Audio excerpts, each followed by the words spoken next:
Our next recipient is Ken Pinkham. After a year of college, Ken Pinkham enlisted in the United States Air Force from his Raynham, Massachusetts hometown in 1961 to pursue his practical interest in applying math and science to technical solutions.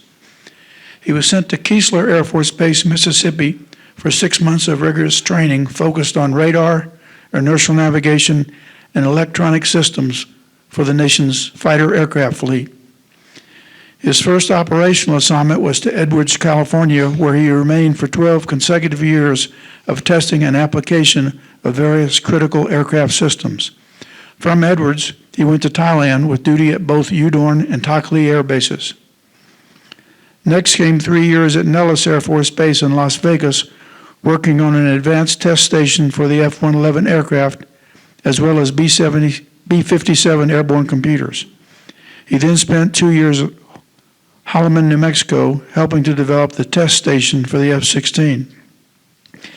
Ken applied for and was accepted as an instructor at Lowry Air Force Base in Denver, where he served as the chief of training for F-16 electronic systems. He earned recognition as Instructor of the Year for Lowry Air Force Base, the Air Force Systems Command, Air Training Command, and the entire Air Force.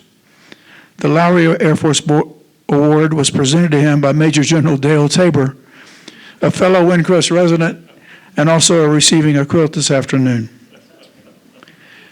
Ken also earned the Air Force Commendation Medal with 3 oak leaf clusters, Air Force Good Contact Medal with 4 oak leaf clusters, Small Arm Expert Marksmanship, NCO Academy Graduate Ribbon, Army Good Conduct Medal, Air Force Longevity Service Ribbon with 4 oak leaf clusters, the Defense Service Medal, and the Meritorious Service Medal.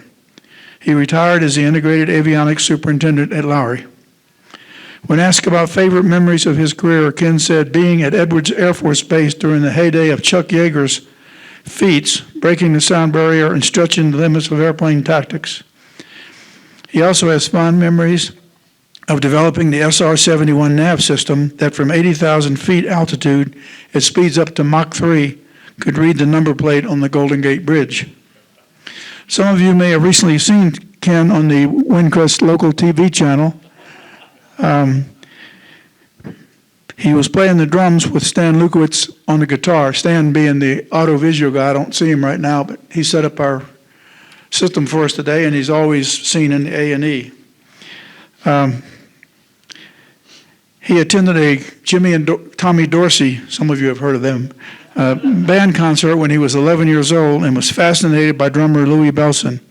He has played regularly since, always finding a band near every assignment. Ken retired from the Air Force in 1981 as the Integrated Avionics Superintendent at Lowry. Mr. Ken Pinkham, on behalf of the Quilts of Valor Foundation and your family and your friends, sir, it's an honor to recognize you for your service to our country, though we will never ever know the extent of your sacrifice to protect and defend the United States. As an expression of our gratitude, we award you this Quilt of Valor.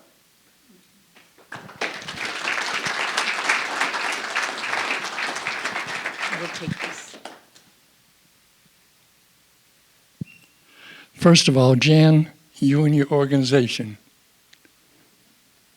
love, nothing but love. Thank you so much. It means so much to us. Appreciate it. Thank you. Thank you. Well, it goes way back. When I graduated from high school, I wanted to be an electrical engineer. Well, I went up to University of Mass, and they looked at my transcript, and they said, your math, science, and everything else is good, but your English isn't so good. I couldn't get above a C in English through high school. But anyway, I said, well, what do I need to do? Well, you need to take a summer class. No, I'm not going to take a summer class. So I went home really destroyed, and then I said to myself, rather than spin my wheels, I'm going to join the Air Force. Well, I had 2 other buddies that actually joined the Army for 2 years, and I went for 4 years. After 2 years, they're writing me, Ken, you're still in the military. I said, but I think I made the right choice. I'm doing what I really, really enjoy. And as I got into it and whatever, and, it was pretty scientific as far as what you had to go through with the radar, inertial nav, and terrain following radar and whatever. But once I got the hang of it and got to Edwards Air Force Base, there wasn't one plane alike. Everyone was different, the wiring and whatever. But where I got my warm fuzzy was whenever I pulled a unit off, repaired it, went back up, and it actually cleared the write-up. That was my warm fuzzy, knowing I had something to do to put that plane back into operation. But going through the military, it's not easy, especially on the family. And like I said, I only went to Thailand and whatnot overseas, and I had a divorce when I was in the military, and by doing that, my commander made sure that I was going to be at one place at one time and I wouldn't have to get separated from my children. And then I never thought I would get married again, but my lovely wife, Karen, I met her at Lowry, and it's been nothing but pure pleasure knowing her and her family.